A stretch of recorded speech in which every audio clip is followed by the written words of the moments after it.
Big opening, pass 5, pass 10, Vermont's a man, and he goes all the way to the 15-yard line. 17 yards out the terror.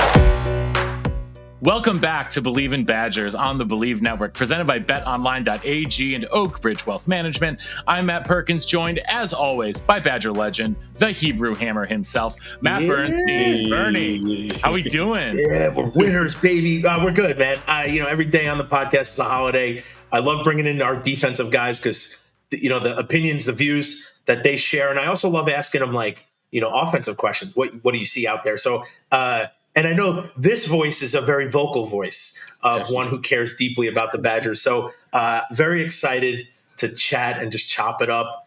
Badgers. Yeah, every time. Yeah, man, we got Sojourn Shelton. Obviously, you guys know he's returning champ here, host of the Money Down podcast with our friends James White and Warren Herring, and someone I picked on my all-time defense, Bernie, one of my corners on the Badgers all-time, my corner. So I'm very happy to have Soj back. So we're going to get into it, talk about what we saw last week, what we're looking for this week, projecting towards the end of the season, talk a little Xavier Lucas, because Soj knows a thing or two about standing out as a freshman cornerback. So that and more coming up here on the episode. But before we get into it, need to remind everyone tuning in right now that we are presented by betonline.ag, where they continue to be the world's most trusted betting platform and your number one source for everything football. BetOnline has every stat, every matchup, and even live odds and spreads to bet on during the games. Think you know your stuff? Get in on the $200,000 mega contest and pick 5 games against the spread every week for your chance at weekly prizes and a share of $200,000. When the game's over, head on over to the online casino and get in on a game of blackjack or poker, or unwind with over 150 different slot games. Head on over to the website today at betonline.ag to get in on the action. BetOnline, the game starts here. And of course, our main man, Chris Anicetti, he will get your money right. If you are a current or future professional athlete or collegiate athlete with NIL deals, Chris Anicetti and his team at Oak Ridge Wealth Management are the people to get in touch with. They will create a bespoke financial plan for you, and they will take care of your money so you can do what you do best, which is perform on the field. They only deal with athletes, so they know exactly what you are going through on a day-to-day basis. Get in touch with Chris and his team at Oakbridge_Anicetti on Instagram. That's Oakbridge_ANICETE, or head on over to the website oakbridgewealthmgmt.com. That's Chris Anicetti and Oakbridge Wealth Management. Get your money right. We're always trying to get our money right here. Badgers need to get more than their money. They just need to get right before Alabama comes into town. So now, for those of you listening, you probably know that we did a great live show right after the game with Sojourn and James and Warren. Definitely going to be bringing more of those back to you guys as the season rolls on. But Soj, in a nutshell, for people who missed that, give us your 30,000-foot view of what you saw from the Badgers on Saturday. I was real critical, and I still am in a state of being critical, but I just saw, man, pretty much the same thing that I saw last year, just a slow start. And, not to say that we can't pick things up, but, I think we're a ways away from fixing the problems that we suffered last year on the offense side of the ball. Not too many shots down the field. Honestly, I don't even think we took any, in that game. But, found a way to get a dub. That's all that matters, just being 1-0. And then, just going into this next week, we got to be able to just figure out some of the things that we have to do better on, because we got the big boys coming in town in 2 weeks, and we all know how that'll go if we don't play up to speed. So we're a ways away, man, but we got some things we got to fix, definitely. Where do you think we're most away? Where do you think the biggest gap is? Is it on, I think a couple contenders would probably be defensive line, would definitely be one of them. I think the downfield passing game you could talk about as well. And, even opening up run lanes. Yes, they were able to run the ball a little bit, but the yards per carry was still like 4. Like, it's not like they were breaking off big chunks. You know, it's crazy. I don't even think we're ways away on defense. Some of that stuff is going to happen, right? You're going to have guys break runs. Again, these are college football teams. These are guys on scholarship as well. You know, I think we're a ways away, just the passing game, man. And, you know, I think it's both. I think it is players, and I do think it's scheme. I'm going to lean heavily towards scheme because I do know that we have guys in the receiver room that can make plays, but we're not even giving them a chance to. Obviously, you know, Will Paulin and, you know, the gang is back.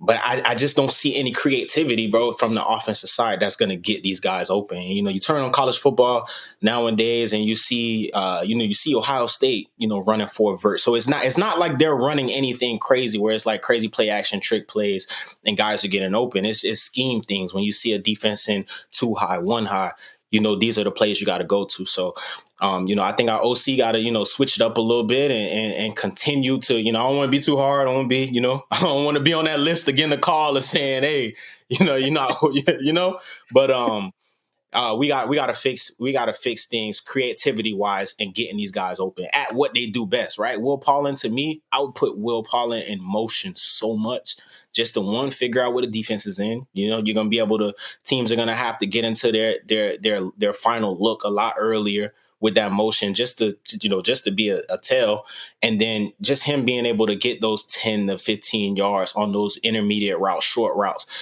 Got to get him the ball, man, to open up some of the other guys, you know, in the passing game. Sojourn, do you think it's from having the potential slow starts and maybe seeing the same stuff is from having a new quarterback 2 years in a row? You know, I mean, and I don't never want to take away from a team that we play, because these are, you know, it's tough to get any win in college football. I don't care if you playing Ohio State down to, you know, the bottom of the barrel teams, but I don't want to lean too much on just the, you know, the difference in quarterbacks, you know, or having different quarterbacks in just because we aren't seeing that elite talent in teams yet. These are games that you're supposed to be able to go out, work certain things and execute on, and we haven't seen that year one and in year two. Do you think it's a warm-up game? Does that have any effect on? You know, it's you look and you see, okay, third game is Alabama. We need to be tuned up. But as a player, sometimes you're like, man, we got Western Michigan, we got South Dakota. Then we can turn it on. Although was never my mindset. But do you think that there's maybe these are like sandwich type of games that you don't really you care about, but it's like the big one's coming up? I want to say this. One, we have never been the team to be able to turn it on and off.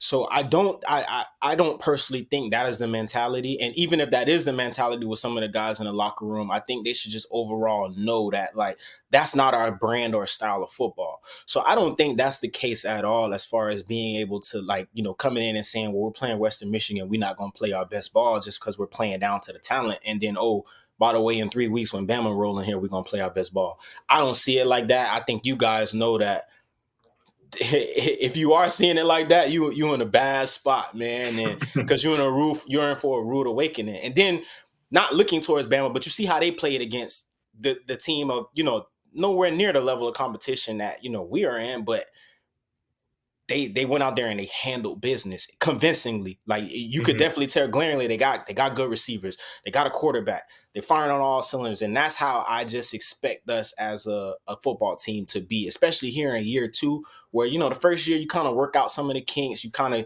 try to see, you know, what guys you have, what their strengths are.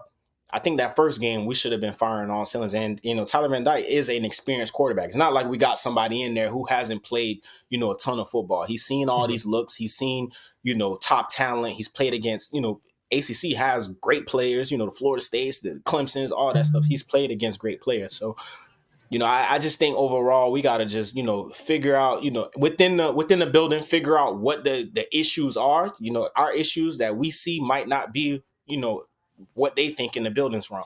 So identify the issues that, you know, you feel is, you know, on your roster or in your building. And, you know, man, we just got to see some type of improvement, to be honest with you.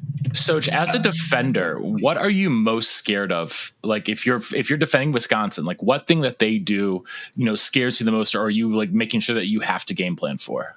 Run the ball, man. And you know, it's so crazy. Like, I feel like we kind of getting away from that a little bit just because it is a new, to my understanding, like air raid offense.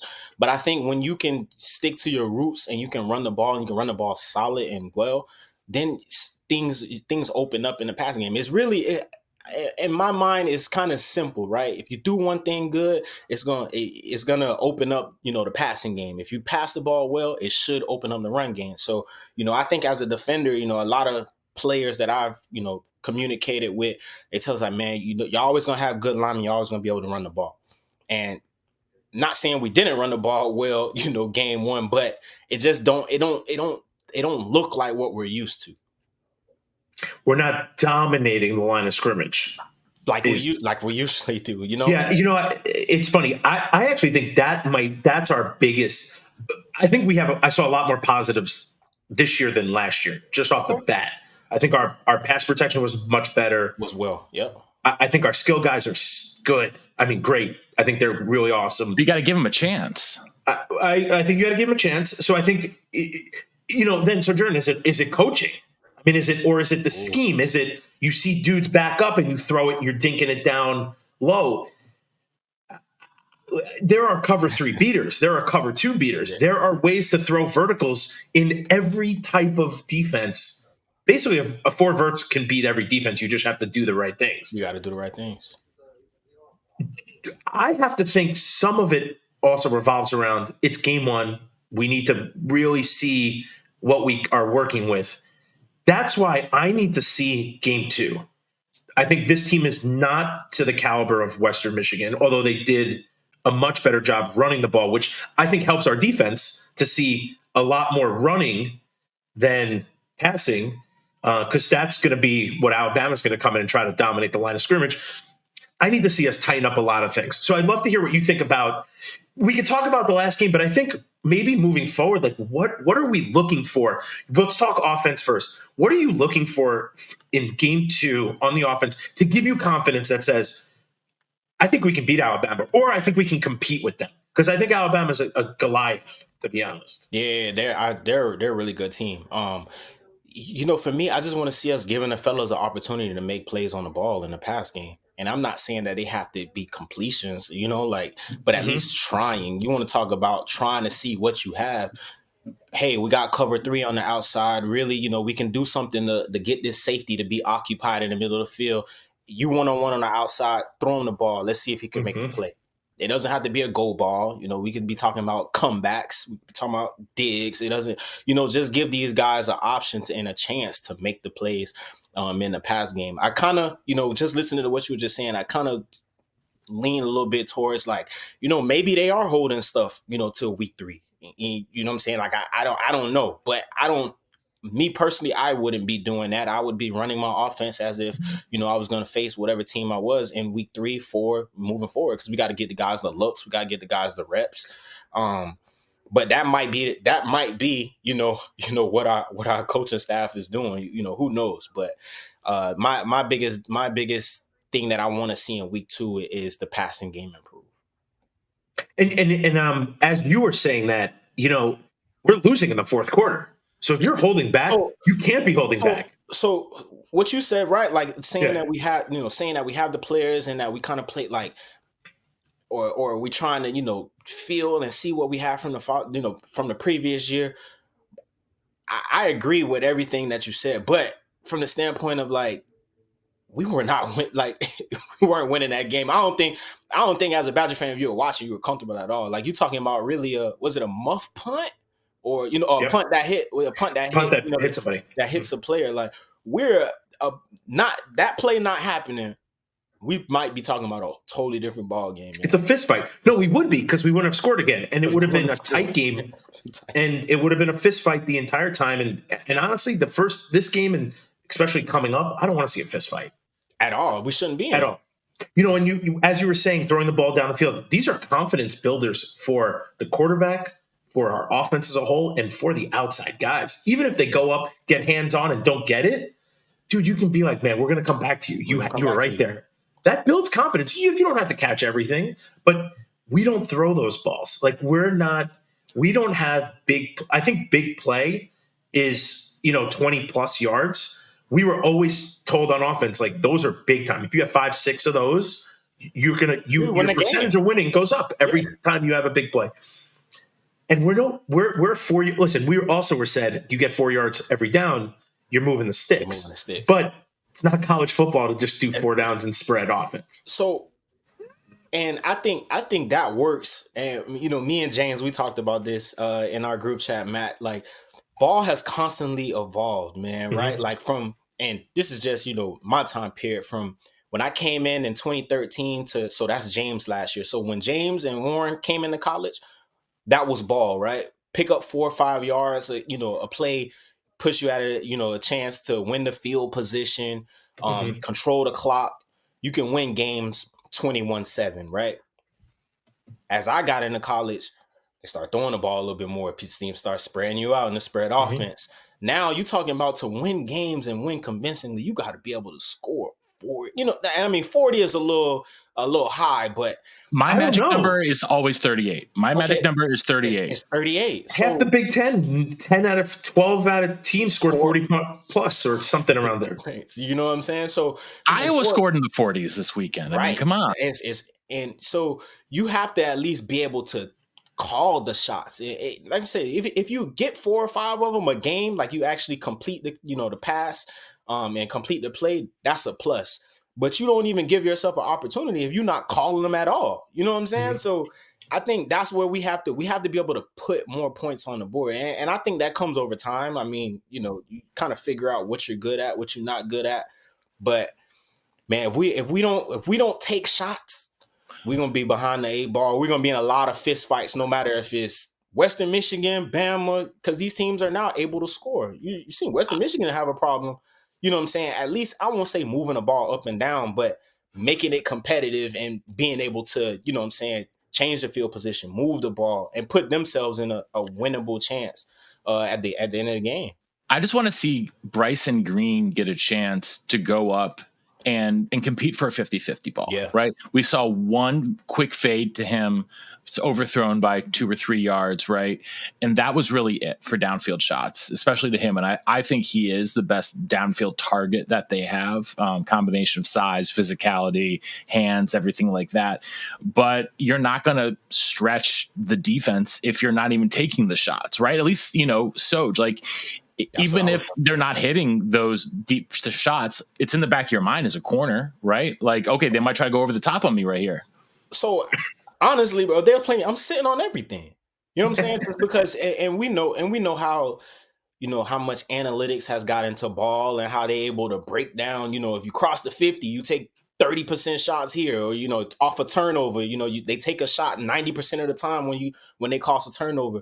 So I think from a standpoint of like all the analytics and stuff in the game now, if I was a corner for any other team, I would literally say, like, bro, they don't take shots at all. So anything comeback wise, dig wise, I'm sitting on all of it. And then, communicating the back end with safeties, like, hey, when I play, Musso, Dakota, like, we got a team that, they not saying they can't, because you always have that in your mind that, this could be the game that they try to go over top. But for the most part, like, hey, bro, if you just stay in the area, give the quarterback a little, like he's there, and you don't necessarily have to be there. And anything underneath, I'm taking my chances. Just got to make a play. You can break on that ball so quick because that's where it's going to be thrown. Hey, as a DB, them the fun games, right? Yeah.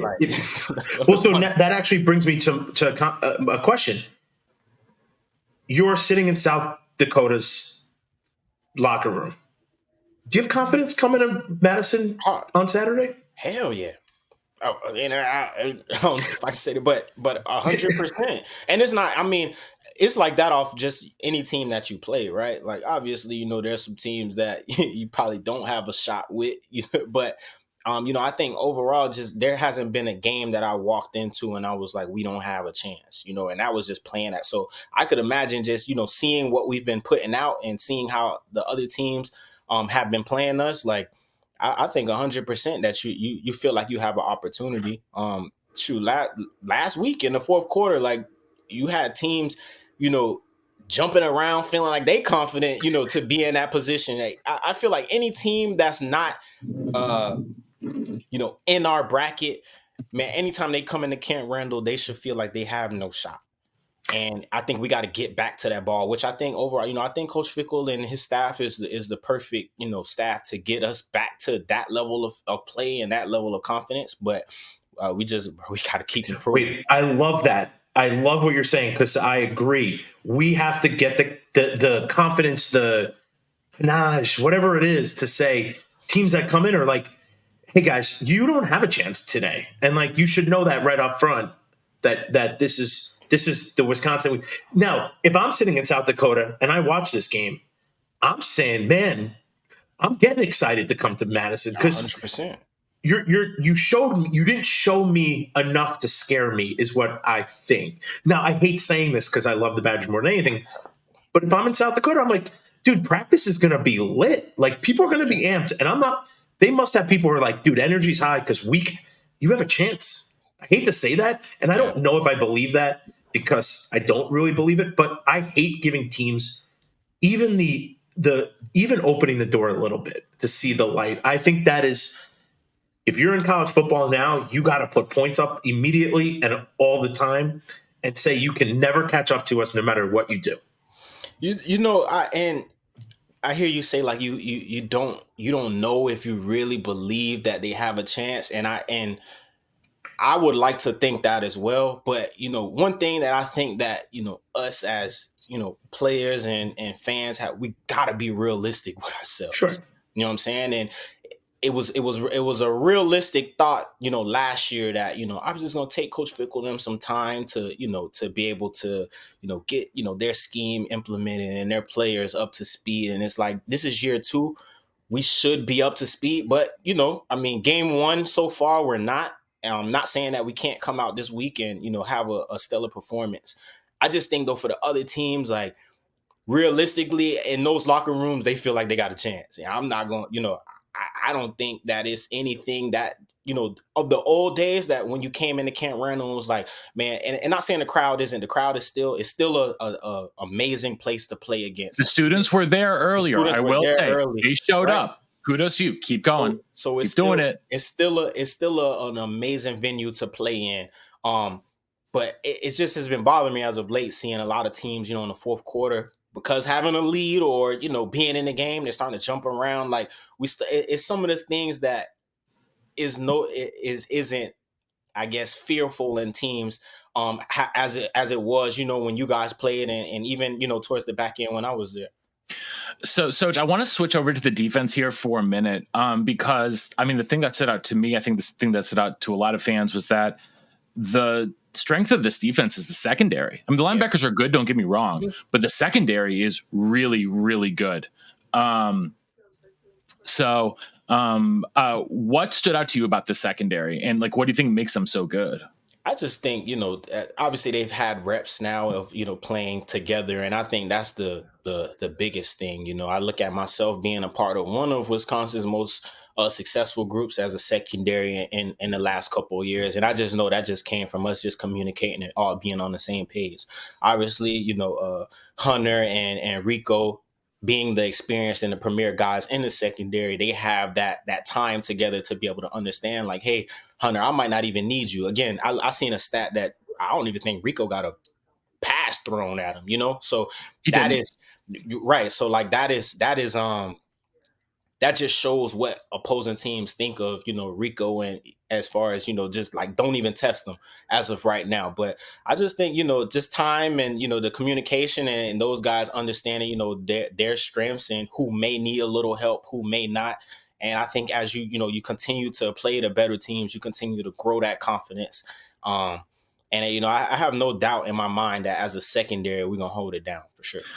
All right. Bernie has to jump to a meeting that he forgot about Sojourn. I have like 2 more questions for you. Okay. So you're going to stay on here, and you and I are going to talk about it. I'm sorry. I know you got to handle biz, Bern. Hey, listen, man, I absolutely love what you're saying. I think it's all true. My only question, and I'm going to jump off, so I'm going to listen to it after, but what do you need to see Wisconsin do on Saturday to give you confidence that says, I think we can beat Alabama? Score. Plain and simple. Score more points.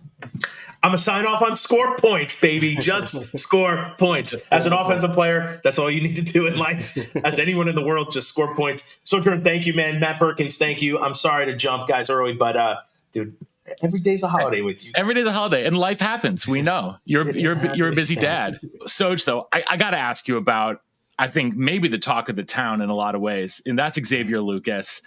True freshman, plays in his first game, first true freshman to have an interception in their first game since back in 2013, which is a crazy stat. There's a true freshman come in, get a pick in your first game. What makes him special, do you think, or what do you think can make him special? And just sort of what are your overall thoughts on him so far as a player?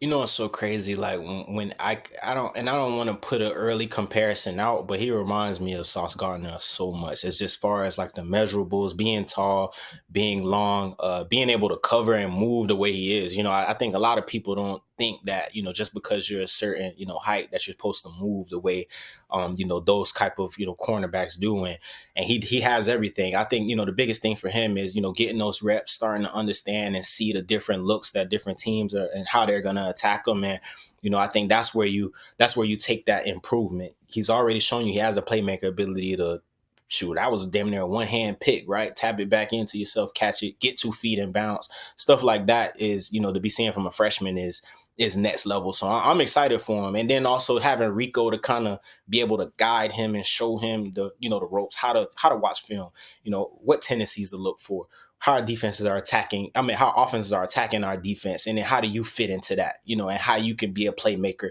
within the scheme. I think Rico is just going to be able to take his game to the next level. But I'm excited for him, man. Crib product, him and Ricardo, both from down here from South Florida. I love that South Florida connection that we have, sending guys that play DB up the road to Wisconsin. And, I hope we continue to do that. And how big would it be to sort of really start to get a pipeline there to American Heritage? Come on, man. You seeing it.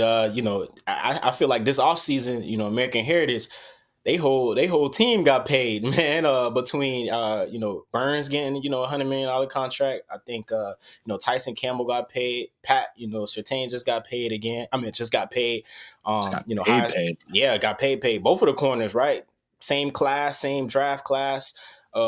Damn near the top, highest paid corners in the NFL. So, if we can continue to keep a pipeline like that at that school, and not even just at American Heritage. You got St. Thomas down here. You got so many schools. And you get down to the Dade, you're talking about, Miami Northwestern, Central, Booker T. There's a whole bunch of teams down there that, if we can get that type of talent up the road at Wisconsin, that's what you talk about building, a winning culture. So what if you are trying to sell Wisconsin to a kid from South Florida? What are you selling? If you play cornerback, man, the list goes long. Just with guys down here that can go up there and relate. And also, too, I don't want to say that the Big Ten I don't want to say that it's slower ball, but I just feel like, us as, South Florida players, I think if you look at all the guys that's come from down here and went to school in the Big Ten, they've all been successful. I know for myself, that example was Ryan Shazier, just seeing how he was playing at a faster speed, and it just seemed like everyone. And I kind of was like, I'm used to playing with him. I think I can, play at that level. And it just gave me the confidence to just believe in myself and go up there and play.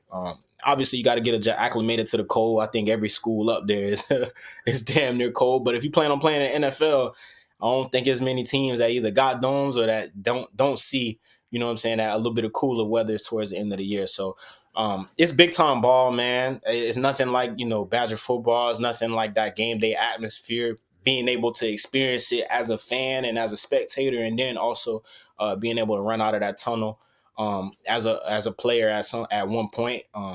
I just think it's just next level ball, man. And we play great teams. So that's what I'm going to say, is because, in South Florida, it's ACC schools, right? It's Miami. Florida State is an ACC school. Now, obviously, that's Tallahassee. That's not South Florida, but there's there's UF in an SEC country down there. But then a lot of the stuff is, it's ACC. Miami. And the Big Ten is objectively better than the ACC. Yeah, It's better 100%. football. And now I think with sort of I'm not going to call it globalization of college football, but how nationwide all these conferences are now. I mean, with the Big Ten spanning New Jersey to California, I think you can attract kids from all over the country better to just say, hey, you're going to play games in all these different places, right? And you're going to if you go to Wisconsin, you're going to a bowl game every single year. A lot of times that's going to be down in Florida, right?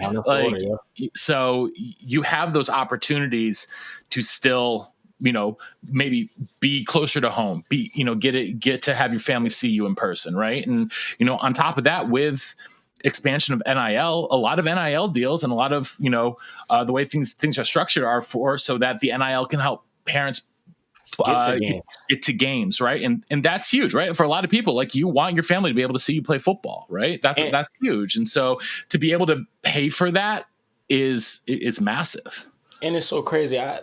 To this day, my mom and dad still tell me, man, it's just traveling to Wisconsin, that whole experience of, leaving work on Friday to come up, to see obviously your son or, nephew, whoever it is, play. They still talk about that to this day. I mean, Wisconsin is a special place. It's different. I tell people all the time, I don't think if it wasn't for me going to school there, I don't think I never would have, been able to, experience that, because it is places that, I just don't see myself going to, and Wisconsin was one of those states. But, being able to get there and just see the type of fun and, meet some of the people. I mean, I got lifelong friendships, shooting a podcast now with, two people. Obviously, I know James from being down here, but Warren, who I was able to, play ball with and develop a friendship. And it's a lot of people on the team that I met that I hold and have that same type of friendship with. But you talked about playing all these different schools. I'm excited to hell for Oregon to come to Wisconsin. That's a team that I would have been wanting to, either play at or play against. I mean, Oregon has been, obviously, Nike and all that stuff.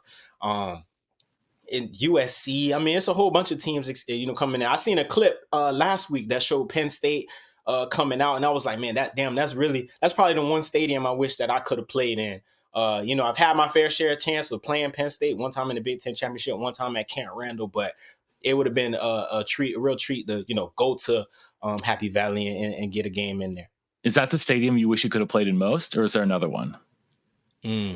Most, I think, stadium, probably Penn State, honestly. That'd be cool. I would say, Penn State. Nebraska was a fun place to play, though, man. I tell people that stadium there, I ain't never played in, and I played against LSU in Houston, so that damn near was a home game for them. I played against Bama in Texas, which that damn near was a home game for them, right?